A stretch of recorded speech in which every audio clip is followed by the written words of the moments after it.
The deep crimson of the hibiscus cocktail bled into the ivory silk of Seoyuna's dress, spreading like an accusation. For a heartbeat, the high-end lounge went silent, the clink of ice and jazz fading into a vacuum of terror. Seoyuna's hand remained frozen in midair. The empty glass she had just accidentally knocked out of Imani's tray clattering onto the table. "Kneel," Seoyuna hissed, her voice a sharp blade that sliced through the stillness of the Seoul elite. "Scrub it out. Now." In the past, waitresses had vanished for less. The room held its breath, expecting the usual display of trembling submission. But Imani Walker didn't move. She didn't drop to her knees, and she didn't offer a frantic apology. Instead, she stood with a spine made of iron, her posture controlled and her gaze level. She looked Seoyuna in the eye, not with malice, but with a terrifying moral calm. "It's a stain, not a death sentence," Imani said, her voice steady enough to make the guests recoil. "And I don't kneel for anyone. Is there a problem here?" The voice was low, vibrating with a power that required no shouting. Park Min-jae stepped out of the velvet shadows of his private booth, his arms crossed over a tailored black suit. He didn't look at his fiancée's ruined dress. He didn't look at the spilled drink. His dark, unreadable eyes were fixed entirely on the waitress who dared to stand tall. The silence he brought with him was more dangerous than Seoyuna's screaming. It was the silence of a predator who had just found something far more interesting than his dinner. Imani felt the heat of Min-jae's stare, but she refused to let her hand shake. "Remember why you're here," she told herself, the thought of her brother's tuition bill in the U.S. acting as her anchor. She was supposed to be invisible. She was supposed to be the black waitress who was just passing through, a ghost in a uniform. But as Seoyuna's face contorted in a mask of disheveled fury and Min-jae's lips thinned into a curious, cold line, Imani knew the time for staying invisible was over. The morning after the incident at the lounge, Seoul felt different, sharper, colder, and far more observant.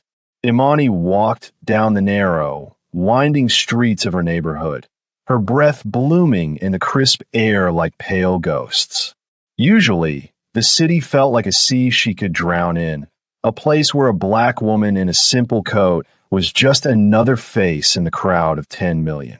But today, the calculated invisibility she had spent months perfecting felt like it had been stripped away, leaving her skin raw to the wind. Every click of her heels against the pavement seemed to echo too loudly. She kept her head high, her spine retaining that same iron rigidity she had displayed when she refused to kneel for Seoyuna. She didn't regret it.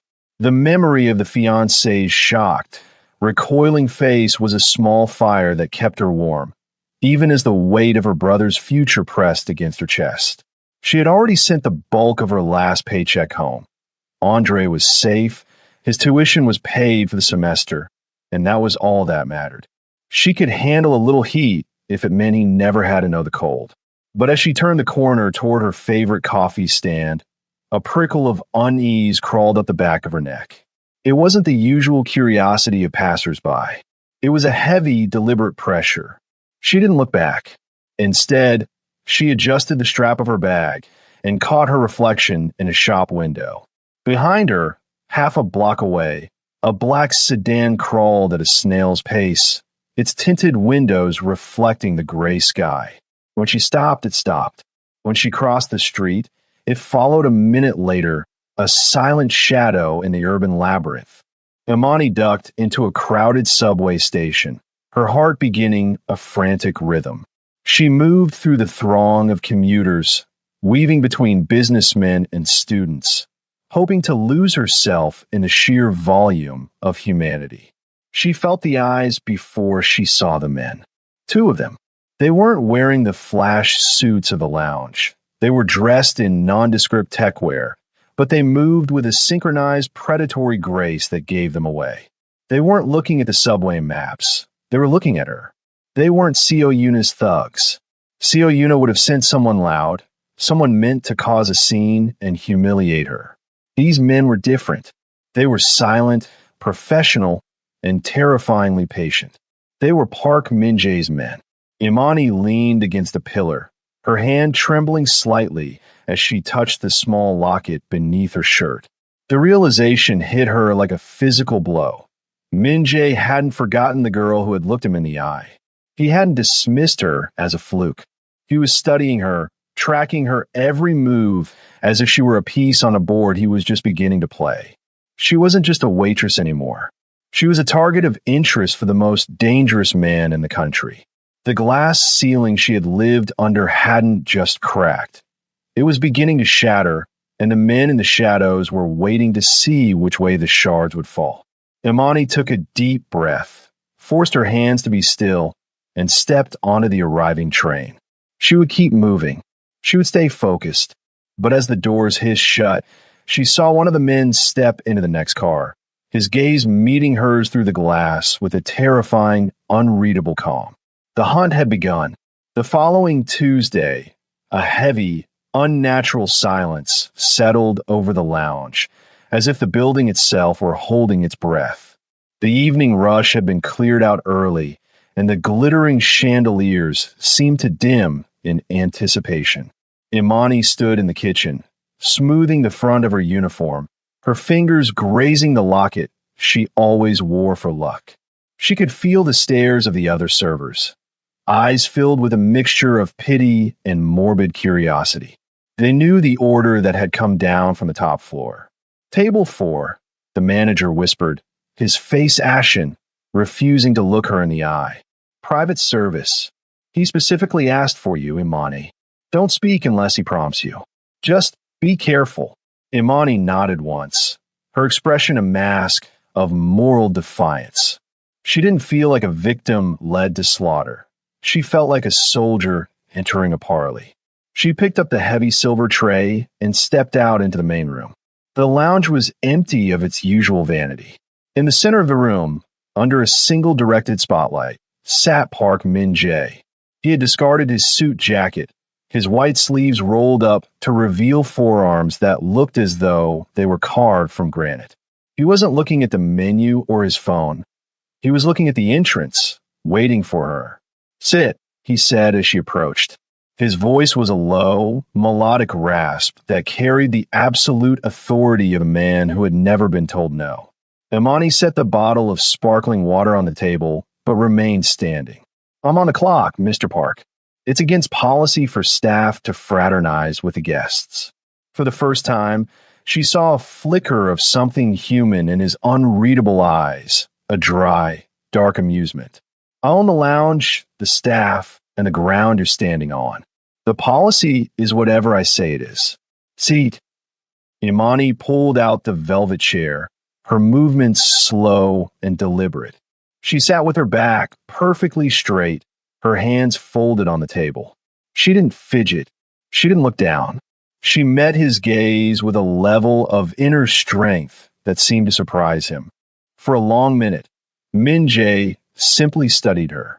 He wasn't looking at her as a man looks at a beautiful woman, nor as a boss looks at an employee. He was dissecting her.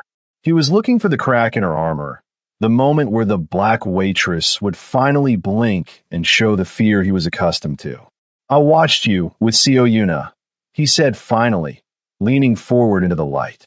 "Everyone in this city bows to her because they know she is an extension of me.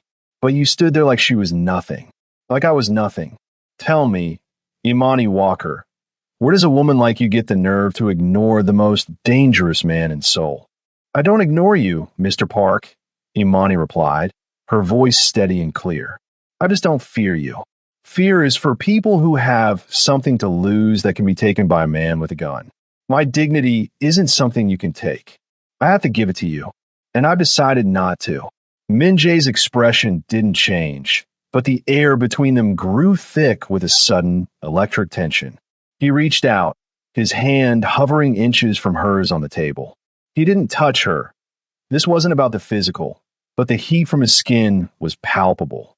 "You think your spirit is unbreakable because you've survived a hard life in America," he murmured, his eyes darkening. You think you're better than the sycophants in this room because you have principles. But principles are a luxury for people who don't know how quickly the world can turn cold.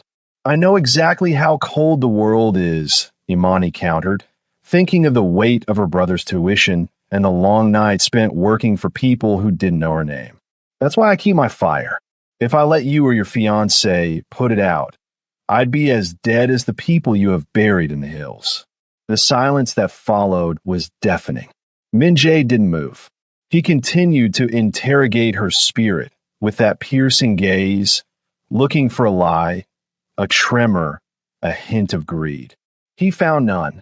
You're a dangerous woman, he said softly, a statement of fact. Not because you have power, but because you don't want mine. That makes you a variable I can't control. Then let me go back to my work, Imani said, starting to rise.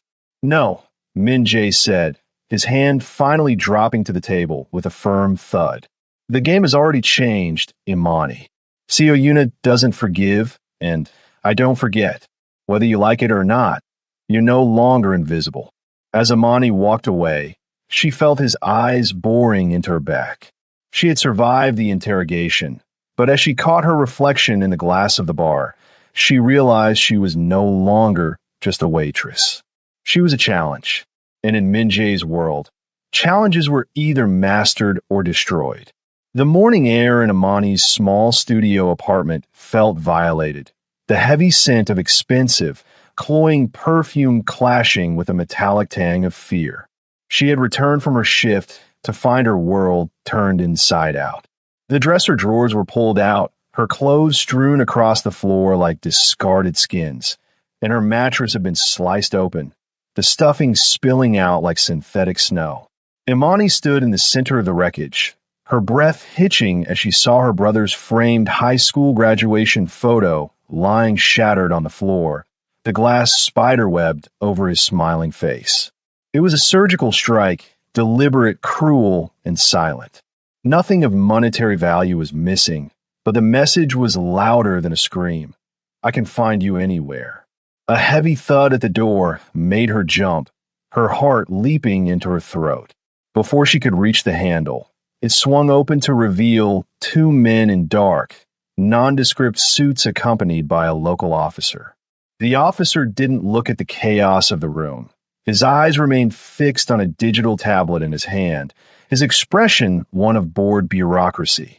Imani Walker, he asked, his voice devoid of empathy. What is this? Imani demanded, her voice shaking but her eyes burning with that same moral defiance she had shown at the lounge. My home has been broken into. I need to file a report. Someone was just here. The officer ignored her plea, stepping over a pile of her books. There is a discrepancy with your E-7 work visa. A formal complaint was filed this morning by an anonymous source alleging that your credentials from the United States were falsified to bypass immigration protocols. Your status has been flagged as fraudulent. That's impossible, Imani countered, her heart sinking into her stomach like a stone. I have the original transcripts. I worked for 2 years to get that paperwork processed. I've done everything by the book. The book says you are here illegally until an investigation is completed, the officer said, his voice flat. Your passport has been remotely invalidated. You are prohibited from leaving the country, but you are also prohibited from working.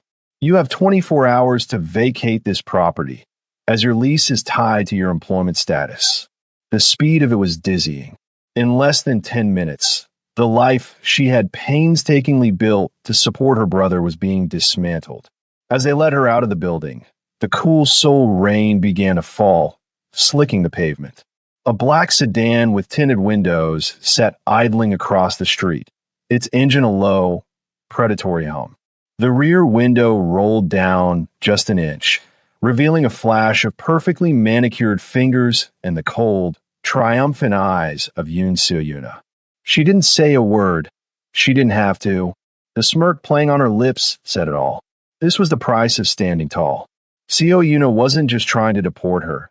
She was stripping Imani of her dignity, her livelihood, and her safety piece by agonizing piece. Standing on the sidewalk, Clutching the shattered photo of her brother to her chest, Imani felt the crushing weight of the invisible life she had lost.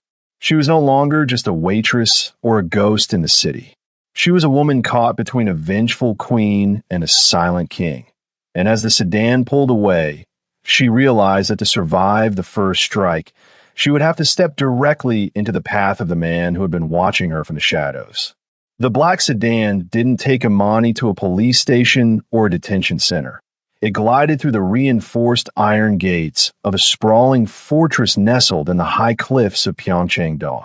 When the door opened, Park Min-jae was waiting at the top of the granite stairs, his silhouette framed by the amber glow of a mansion that looked more like a sanctuary for a king than a home.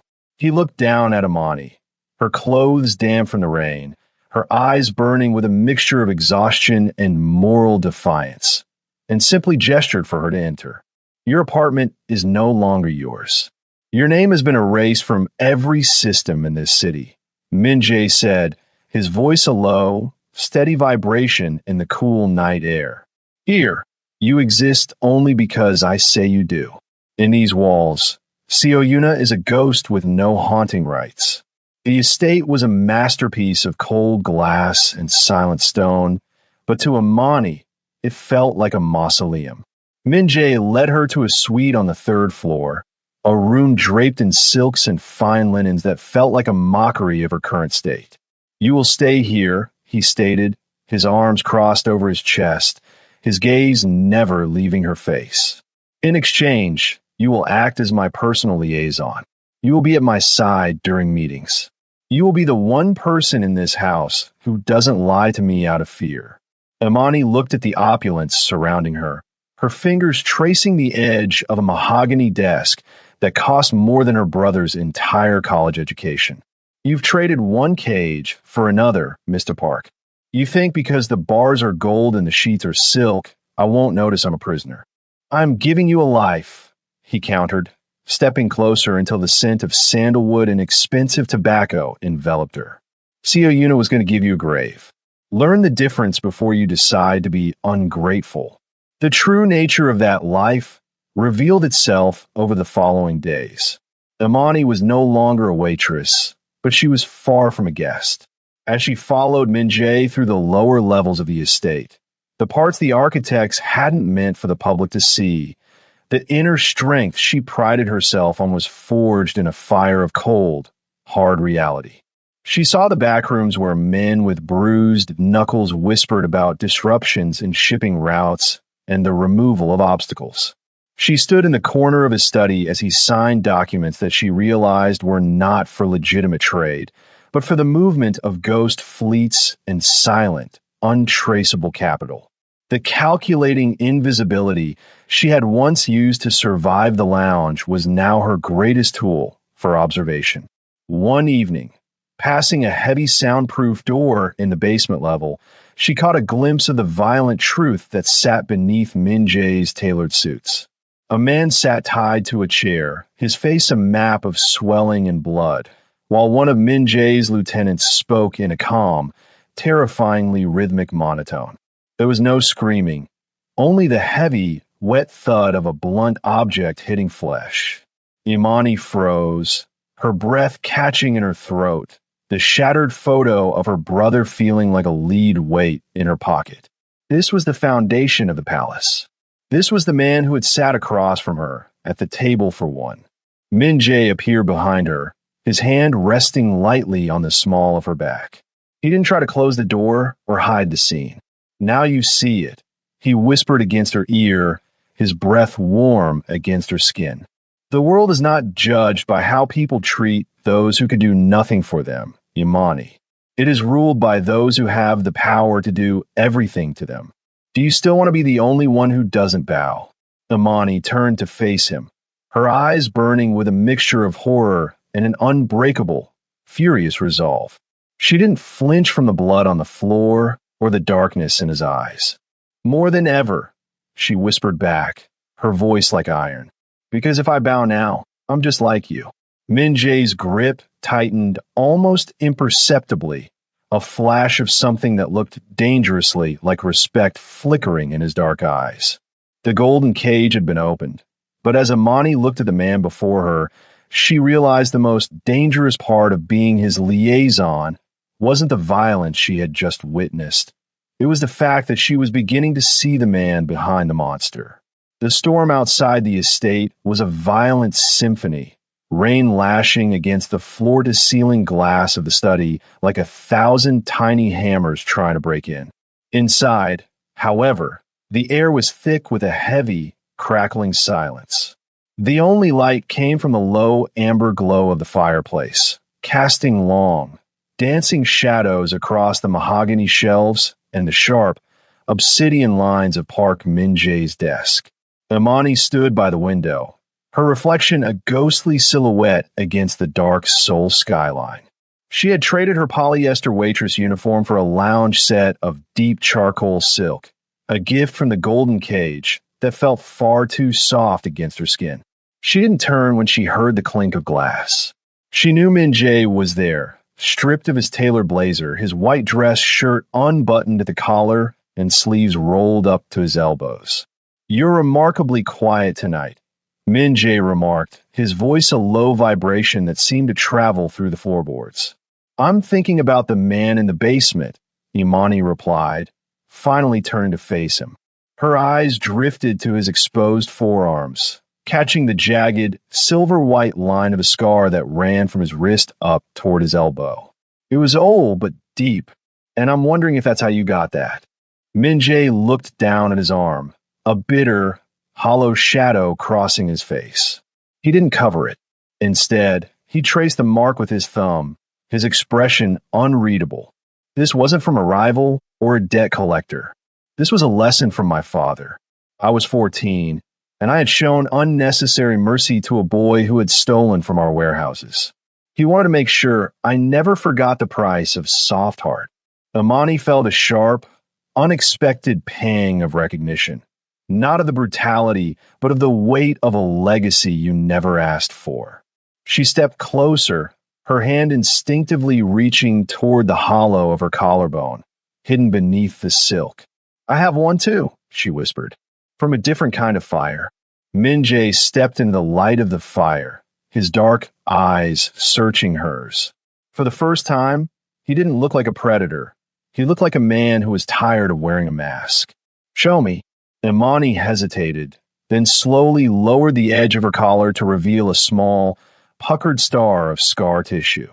The night our parents died, the apartment building was an oven. I had Andre in my arms, and the door handle was white hot.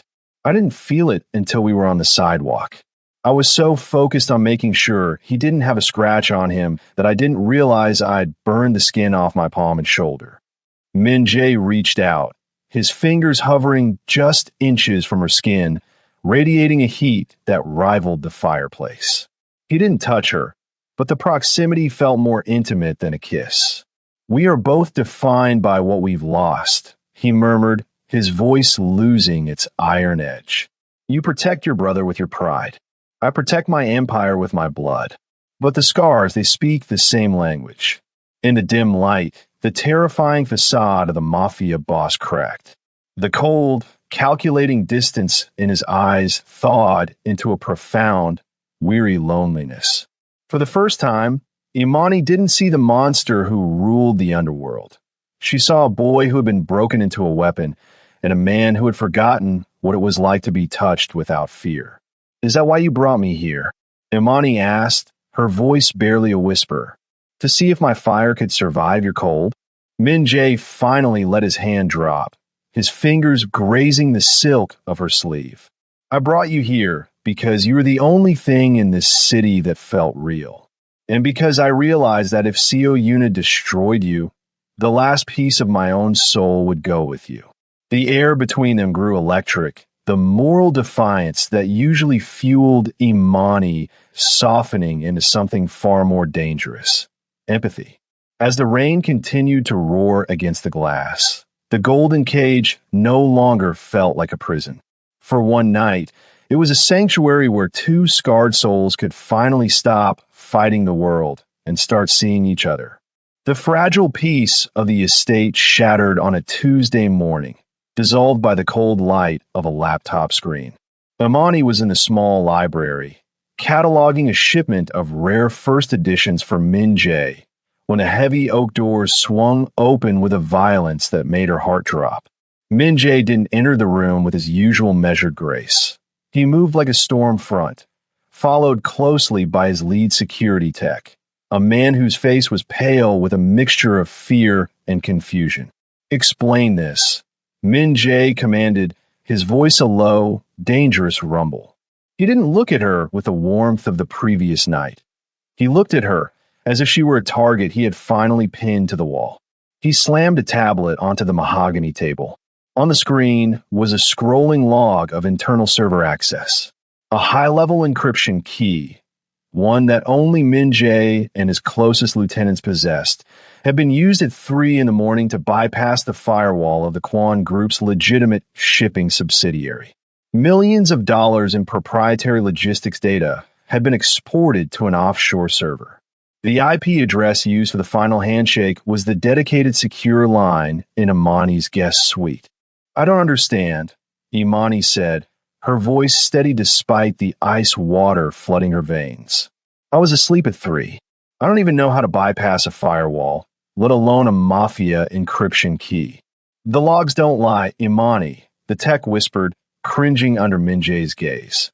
"The biometric login shows your fingerprint was used on the suite's terminal.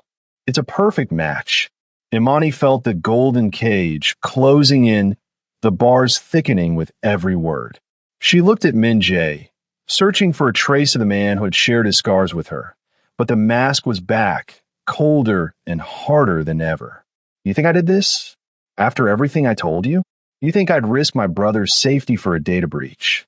"I think," Min Jae said, stepping so close she could feel the radiating heat of his fury, "that a woman who can stand up to a mafia boss without blinking is a woman capable of anything, including a very long, very deep play." Before Imani could defend herself, the library's intercom crackled. It was the gatehouse. "Sir, Miss Yoon Seo-yuna is here. She says she has urgent intelligence regarding the breach."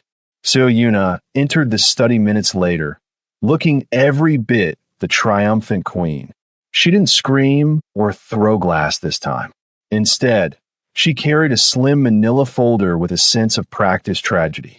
"Oh, Min Jae, darling," she cooed, her eyes darting to Imani with a glint of lethal satisfaction. "I warned you about bringing a stray into the house. My father's analysts intercepted a communication from a rival faction in the States. They were bragging about their inside woman in Seoul. They even had a name for her. The Ghost." She slid a photo out of the folder. It was a grainy surveillance shot of Imani at the Lagos airport months ago, talking to a man Imani recognized as the travel agent who had booked her flight. But in the photo, the man was highlighted as a known broker for international corporate espionage. The setup was perfect. It utilized Imani's greatest strengths, her intelligence and her unshakable calm, as evidence of her guilt. Seo-yuna had turned Imani's moral steel into a weapon against her. Min Jae looked from the photo to Imani, his dark eyes clouded with a profound, agonizing doubt. The connection they had forged by the fire seemed to evaporate, replaced by the crushing weight of his legacy. In his world, coincidence was a myth and betrayal was the only constant. "Get her out of my sight," Min Jae whispered, the words sounding like they were being dragged over broken glass. "Confine her to the sub-level quarters. No phone, no internet. No one speaks to her until I decide if she's going to be interrogated or erased." As the guards took Imani's arms, she didn't struggle. She didn't cry. She simply looked at Min Jae, her eyes burning with a furious pride that even Seo-yuna's lies couldn't touch. "You're making a mistake, Min Jae," she said, her voice echoing in the silent library. "Not because you're arresting an innocent woman, but because you're letting her win. You're letting the monster your father made choose for you again." Min Jae didn't look up as they led her away, but his grip on the edge of the table was so tight that the wood began to groan. The seed of doubt had been planted, And in the Garden of the Quan Empire, doubt always led to blood. The sublevel quarters of the estate were cold, the air tasting of damp concrete and abandonment. Imani sat on the edge of a narrow cot, her furious pride, the only thing keeping her from collapsing into the shadows. She had no phone, no clock, and no way to know if it was day or night. But she didn't need a clock to know when the world shifted from bad to catastrophic. The heavy steel door groaned open, but it wasn't Min Jae who stepped into the dim light. It was Seo Yuna. She looked radiant, her designer heels clicking sharply against the stone floor, a stark contrast to the grime of the cellar. She didn't say a word as she held up a smartphone, the screen glowing with a live video feed. Imani's heart stopped. The footage was shaky, taken from across the street in Philadelphia. It showed her brother, Andre, walking home from his evening lab, his backpack slung over one shoulder, completely unaware of the black SUV idling at the curb behind him. Two men in hooded sweatshirts stepped out of the vehicle, keeping a disciplined distance. "He's a handsome boy," Seo Yuna remarked, her voice a silk ribbon tied around a throat. It would be such a tragedy if he didn't make it to his graduation. The police in America are so slow with random street violence, don't you think? "If you touch him," Imani began, her voice a low, vibrating growl, "there is no corner of this earth where I won't find you." Seo Yuna laughed, a bright, chilling sound. "You're in a cage, little bird. You have no wings and no claws. But I'm feeling merciful. I don't want your life. I want your absence. Min Jae is starting to look for excuses to believe you. I need you to give him a reason to stop. Record a confession. Tell him you were working for the Americans all along. Tell him you targeted him. Do that, and I'll tell my men to drive away from your brother." Imani looked at the screen. One of the men in the video had reached into his waistband. She looked at Seo Yuna, seeing the absolute vacancy behind the woman's eyes. In that moment, the moral steel Imani had spent her life forging didn't break. It darkened. She realized that playing by the rules of right and wrong was a luxury she could no longer afford. To save the innocent, she had to become the very thing she had judged. "I won't record a confession," Imani said, her voice turning unervingly calm, "because Min Jae would know I was lying. He knows my spirit too well now." "Then your brother dies," Fiona snapped, her thumb hovering over the screen to send a command. "Wait," Imani said, stepping into the light, her expression shifting into something cold and predatory, a mirror of the men who lived in the basement. "You want me gone? A confession won't do it. He'll just hunt me down and ask why. If you want him to let me go, you need him to hate me. And for that, I need to do something truly unforgivable. I need to steal something he values more than his pride." Seo Yuna paused, her interest piqued by the sudden darkness in Imani's tone. "What are you suggesting?" "The ledger for the Busan port," Imani whispered, the violent truth she had learned in the golden cage now becoming her currency. "He keeps the physical backup in a safe behind the library's false wall. Even your father hasn't been able to get his hands on it. If I escape and take that with me, he won't just deport me. He'll erase me from his heart. And why would you do this for me?" Seo Yuna asked, eyes narrowing. "I'm not doing it for you," Imani hissed, stepping so close she could smell the cloying lilies on Seo Yuna's skin. "I'm doing it for him. Now, give me a burner phone and a way out of these quarters. If your men don't pull back from Andre the Second, I have that ledger. I'll burn it, and then I'll burn you." For the first time, Seo Yuna looked genuinely unsettled. She saw the dark side Imani had finally stepped into, a place where love and survival justified any sin. She handed over a small, encrypted phone. "You have 1 hour. After that, the order to the hitmen stays active." As Seo Yuna left, Imani stood alone in the dark. She reached into her pocket and touched the shattered glass of her brother's photo. She was about to betray the only man who had ever truly seen her, but as she began to pick the lock of the sublevel vent, a skill she'd watched the basement lieutenants use. She didn't feel like a victim. She felt like a weapon. The waitress was gone. The survivor had taken her place. The Grand Hyatt's ballroom was a sea of crimson silk and black tuxedos, a red gala designed to project the absolute unity of the Quan and Park empires. But beneath the swell of the orchestra and the clinking of crystal, the air fumed with the static of an impending storm.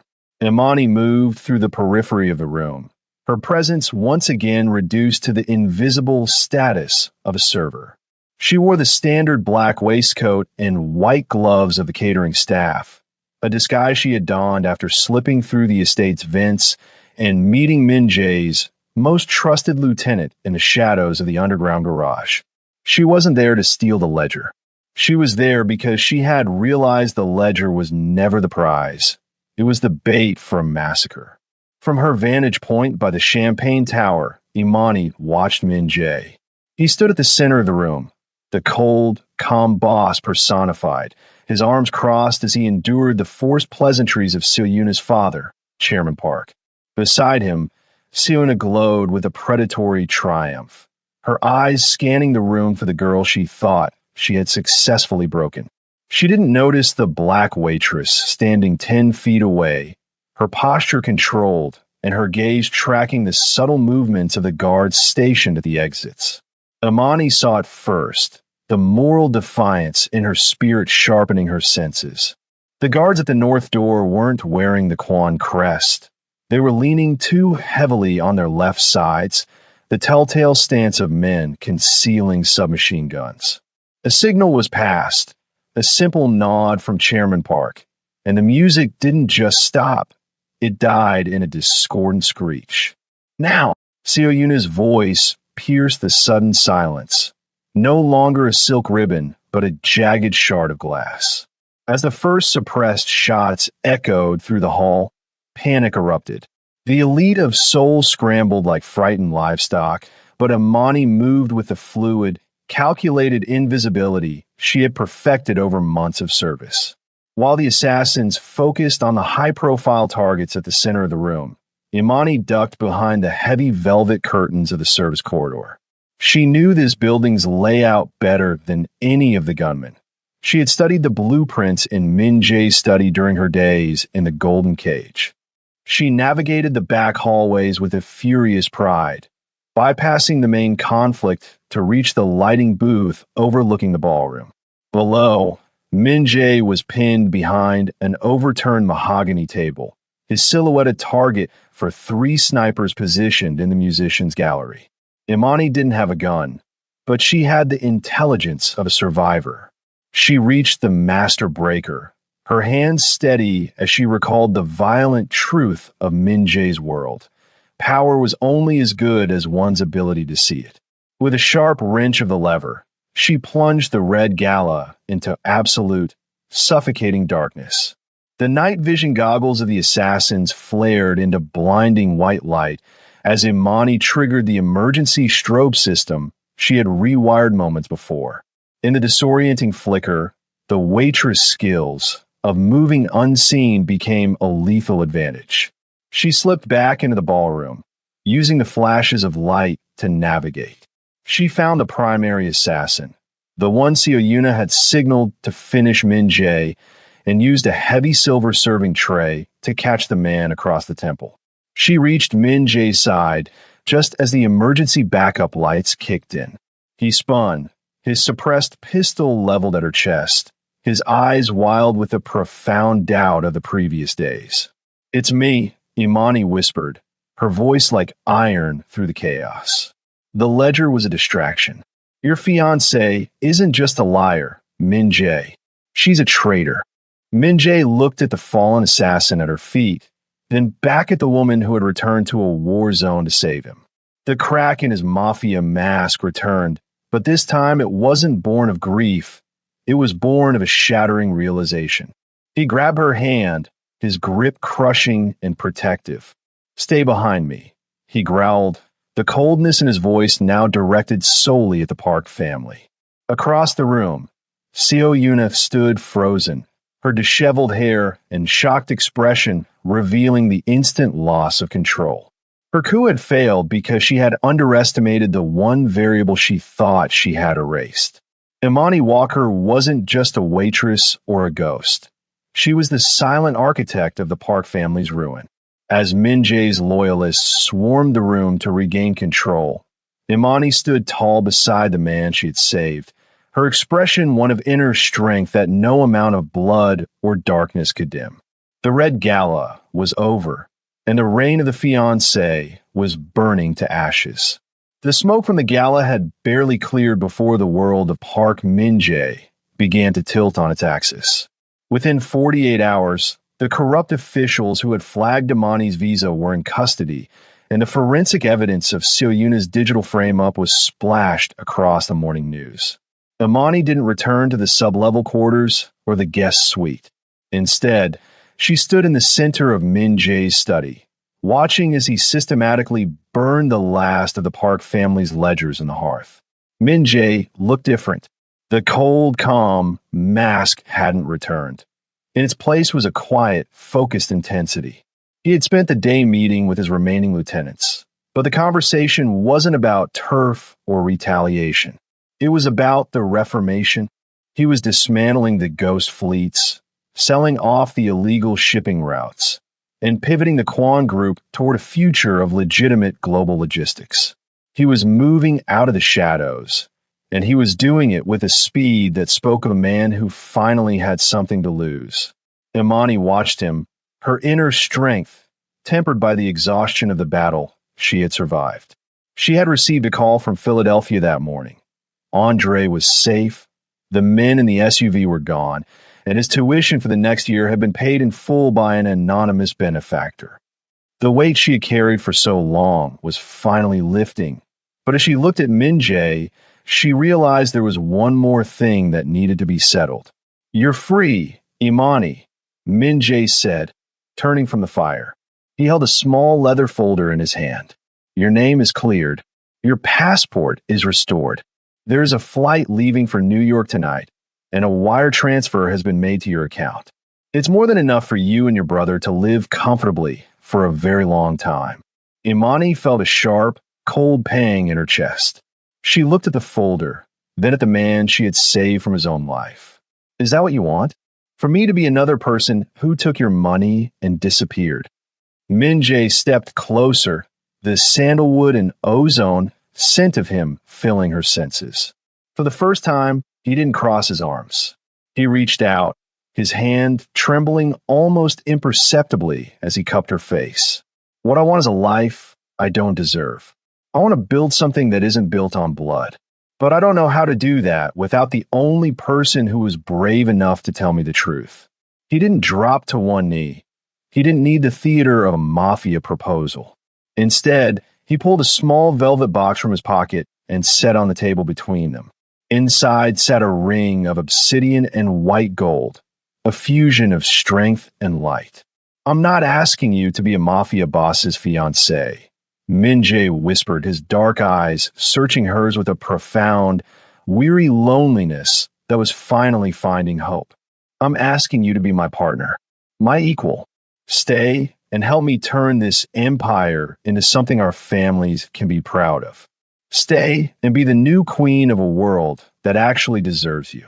Imani looked at the ring, then at the man who had abandoned his mask for her. She thought of the furious pride that had brought her to Seoul and the moral steel that had kept her alive. She realized that she wasn't just a waitress who had survived. She was the architect of a new reality. She didn't want to run away from the man who had shared his scars with her. She wanted to build a world where those scars were the only reminders of the darkness. "I don't kneel, Min Jae," she said, a small, knowing smile playing on her lips. "I know," he replied, his eyes softening into a genuine, rare warmth. "That's why I'm standing." She reached out, her fingers lacing through his, and let him slide the ring onto her finger. The golden cage was gone, replaced by a sanctuary they had built together. As they stood by the window, looking out over Seoul that was no longer a hunting ground but a land of opportunity, the transformation was complete. The black waitress and the Mafia boss were gone. In their place stood a new kind of power, one built on honesty, resilience, and a love that had changed everything. Under the rising sun of a new soul, Imani Walker wasn't just invisible anymore. She was exactly where she was meant to be. One powerful lesson from the story of Imani and Minjae is that your dignity is not a commodity that can be bought or taken. It is a choice you make every single day. Imani entered a world designed to make her feel small, invisible, and disposable. Yet, by refusing to kneel and by holding on to her moral steel, she proved that true power doesn't come from a gun or a bank account. It comes from the courage to remain who you are, even when the world demands you change. She didn't just survive the darkness. She transformed it by being the only one brave enough to stand tall.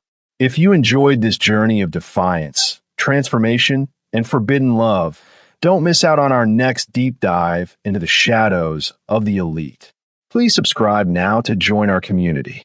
Hit that notification bell so you're the first to see our upcoming stories of high-stakes drama, unbreakable spirits, and the power of standing your ground.